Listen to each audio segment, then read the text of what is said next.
여러분 안녕하십니까? 성경이 말한다 청취하시는 성도 여러분, 오늘 예수님 안에서 복된 하루 되시기를 축원합니다.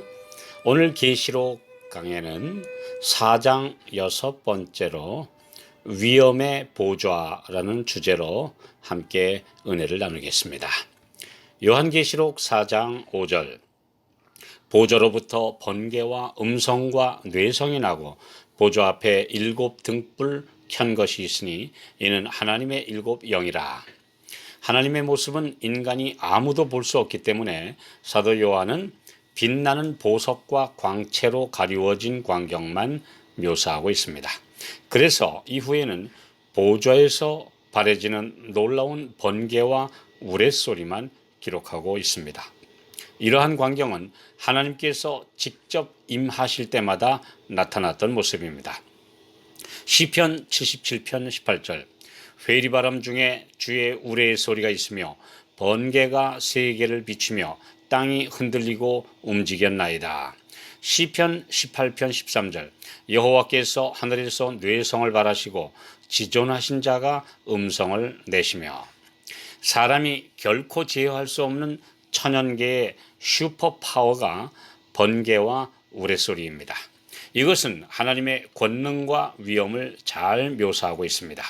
이런 현상 앞에 인간은 한없이 작고 초라해집니다. 사람이 본능적으로 번개가 번쩍일 때 두려움을 갖게 되는 것처럼 그분의 말씀을 하늘 폐하의 칙서로 받들게 되기를 원하시며 그분의 어전에서 그분의 음성을 경청하기를 원하십니다. 스스로 잘난 체 하는 인간 군상들에게 그분의 능력을 보여주시는 것이 이런 도구들입니다. 이런 놀라운 하늘의 영광 앞에 인간의 영광은 먼지에 지나지 않음을 깨닫는 것이 그분을 두려워하고 경외하는 신앙의 시작입니다.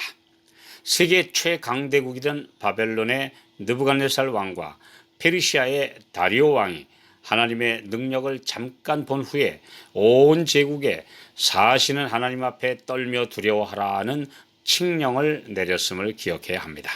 이런 만남의 경험 없는 인간들이 그분을 함부로 무시하는 오늘날 시대입니다. 출애굽기 19장 16절, 제3일 아침에 우레와 번개와 빽빽한 구름이 산 위에 있고 나팔 소리가 심히 크니 진중 모든 백성이 다 떨더라. 이 모습은 하나님께서 시내산에서 율법을 반포하실 때 일어났던 광경입니다. 또 심판하시는 하나님의 음성을 묘사할 때도 계시록 8장 5절, 뇌성과 음성과 번개와 지진 같은 현상이 일어납니다. 시내산의 두려운 광경은 이스라엘 백성들에게 심판의 광경을 드러내시기 위해서였습니다. 나팔 소리는 그들을 하나님과 만나도록 소집시켰습니다.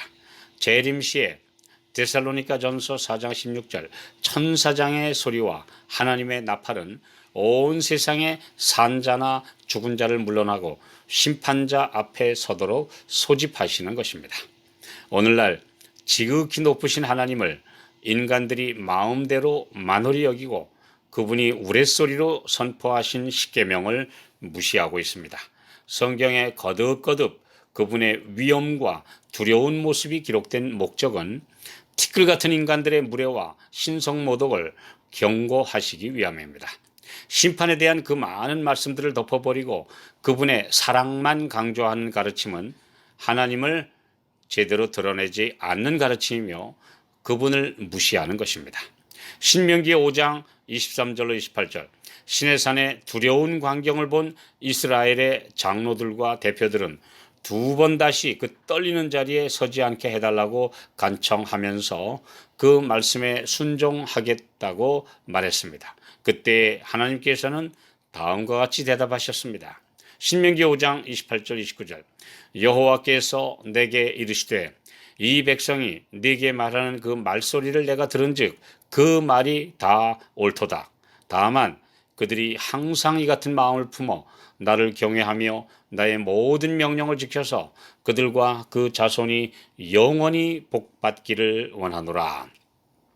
하나님의 분명한 명령을 어긴 죄인은 양심이 떨려야 정상입니다. 그러나 자신에게 최면을 걸듯이 괜찮아, 별일 없을 거야를 계속 속삭이면 마음의 두려움이 사라집니다. 이것은 매우 위험한 길로 가고 있는 것입니다. 그 우레소리 같은 하늘의 음성이 점점 작아져 안 들리게 되기 때문입니다.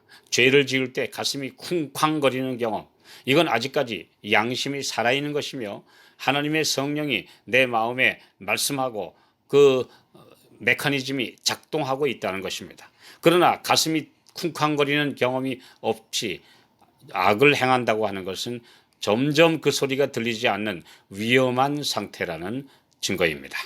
갈라디아서 6장 7절, 스스로 속이지 말라. 하나님은 만홀히 여김을 받지 아니하시나니 사람이 무엇으로 심든지 그대로 거두리라. 하나님의 성령은 악한 욕망을 양심의 지배하에 두십니다. 그러나 사람이 성령의 감화를 무시하고 자신을 높일 때 그는 죄악의 결과를 거두게 됩니다. 그런 사람에게 성령의 감화는 점점 약해져서 불순종의 씨앗을 뿌리는 것을 막지 않게 됩니다. 점차로 그는 하나님을 두려워하는 마음을 잃게 되고 육체를 위하여 심고 썩어질 것을 거두게 될 것입니다. 그가 직접 뿌려온 씨앗의 결과가 무르익게 됩니다.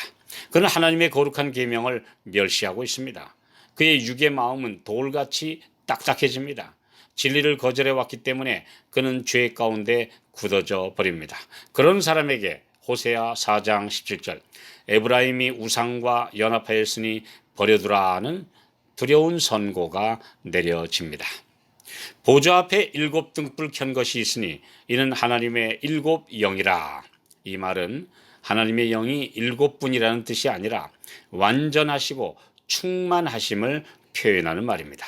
이것은 성소 안에 있던 7가지로 된 메노라, 즉 촛대로 상징된 것입니다. 계시록 5장 6절에는 성령이 어린 양의 7눈으로 묘사되어 있습니다. 스가랴 4장 10절에는 이 7은 온 세상에 두루 행하는 여호와의 눈이라고 기록되어 있습니다. 이와 같이 성령은 하나님의 구속 사업을 수행하시는 데 있어 하나님과 어린 양이신 예수님의 영으로 또 눈으로 묘사된 것처럼 완전히 연합된 하나이심을 설명해 줍니다. 곧 예수님이 하시는 일을 성령이 하시는 것이며 성령이 하시는 일은 곧 예수님의 사역입니다. 하나님의 어전에 우리 모두가 있음을 안다면 우리는 얼마나 다른 사람들이 될까요?